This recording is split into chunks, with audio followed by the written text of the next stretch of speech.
stuck bound by something that shouldn't be holding you, that you saying you can't get loose from, but yet you keep talking about how good the word is. Well, isn't the word good enough to get you delivered? Isn't it good enough to heal you where you hurt? Isn't it good enough to cancel debt? Isn't it?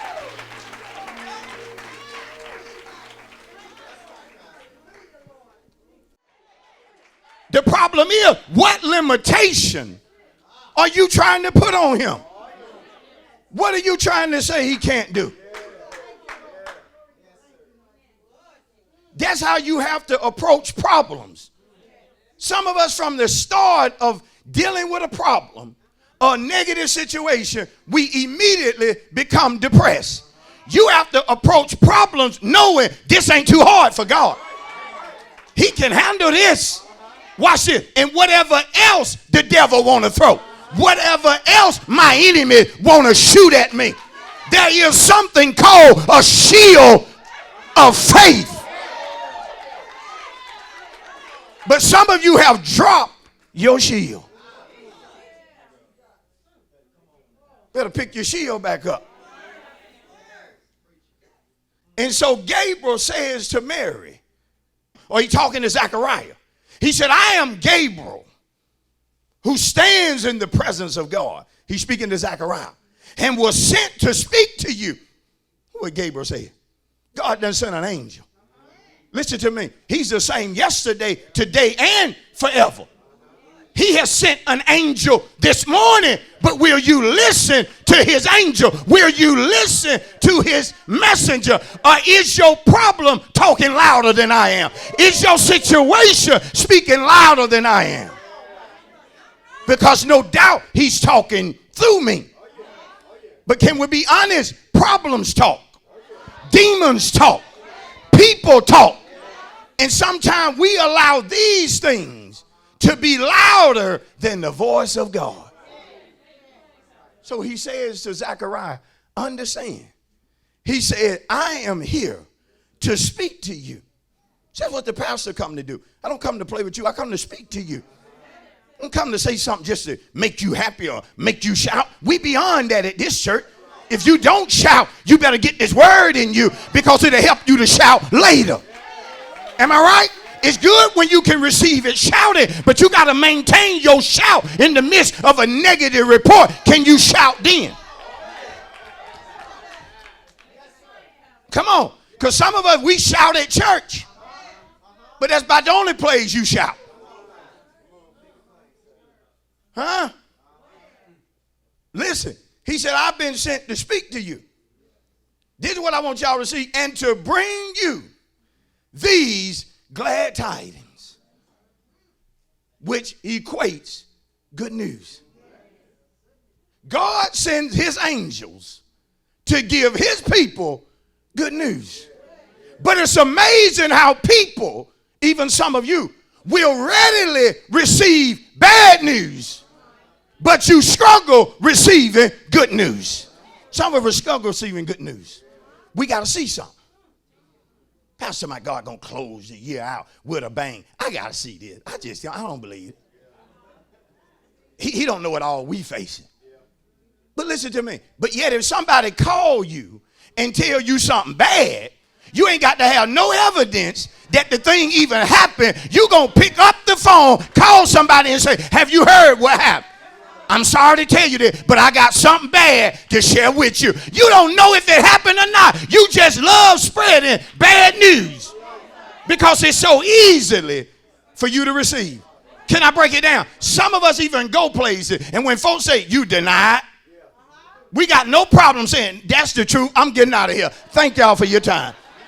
You don't even question whether the computer was wrong. If they even, I told y'all, some bankers don't even run your stuff.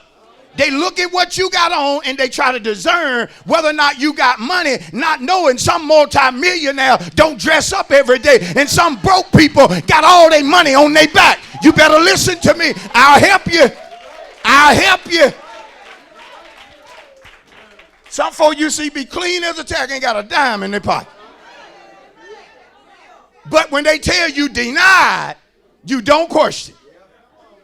But if they mess around and say, you've been approved, are you sure? You did run my stuff. Leonard Cochran, that's who. And I wanted the 2000 and you talking about, you sitting there questioning. And sometimes, like it or not, we do God's messenger like that. We do God's preacher like that. As if God don't know what you're going through. I don't have to know everything about you. Matter of fact, I don't want to know everything about you. So that when I preach something, you'll know it came from God and not. Come on, somebody. That's the reason I'm so about telling folks, don't tell me everything. I don't want to know it. Let God give it to me. So that when it comes, you will know this is directly from God. So he tells Zechariah, your wife, the barren old lady, is sitting to have a child.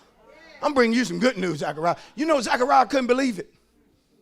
And you know what the angel did? He said, because you couldn't believe it, I'm going to close your mouth until it's born. So you will not be allowed to speak until it happens. See, good news has to be received by faith. Do you hear me? God can change your situation, but will you receive the message by faith? Before anything will change, you got to receive his word by faith. Notice what happened when God sends you a good message, but you don't receive it by faith. Hebrews, the 4th chapter. Notice what happened to people who hear the word only, but they don't receive it by faith. Notice this, Hebrews 4:2. For indeed, listen what the Hebrew writer said. The gospel, what does the gospel mean? The good news or the good message. For the gospel, watch, was preached to us as well as to them. But the word which they heard, somebody shout, they heard it. But the word which they heard, nothing wrong with their hearing, did not profit them, not being mixed with faith in those who heard it. So they heard it, but they did not apply their faith with what they heard. So to them, it was just a good sounding word. How many have got old enough to know you ain't into no word sounding good? You into applying the word so that you can see good come out of the word. It is not enough to be going around talking about he preached good. You can be saying that for years and still stuck in poverty or stuck in a place that God don't want you. Stuck, bound by something that shouldn't be holding you, that you saying you can't get loose from, but yet you keep talking about how good the word is. Well, isn't the word good enough to get you delivered? Isn't it good enough to heal you where you hurt? Isn't it good enough to cancel debt? Isn't it good enough to get you in a better place? Isn't it good enough to propel your family? Isn't it good enough to bring you from the bottom to the top? Isn't it good enough to make you the head, not the tail? Isn't it good enough to end the divorce? Isn't it good enough? Come on. How many know church for always talking about how good the word is, but you don't see the goodness of that word in their life? And some of you cause people to question the word. You always run around talking about how good the word is, but yet when they look at you, they don't see the word being that good. I want folk to look at me and know the word is good. The word will work for you. The word will help you. Am I right?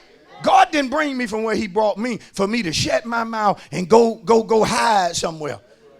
Can I be honest? He blessed me because he knew I'd tell it. I'd tell it. If that be you, just tap 3 phones and say, I'll tell it too. I'll tell it. If you can, tap 3 phones and just tell me, I'll tell it. I'll tell it now. If he delivered you, you should what? If he healed you, you should. If he blessed you, you should. If he gave you a job, you should. If he helped you in school, you should. If he helped your family, you should. If the only reason you graduated because of him, you should. If the only reason you ain't broke is because of him, you should. If the only reason you riding good is because of him, you should.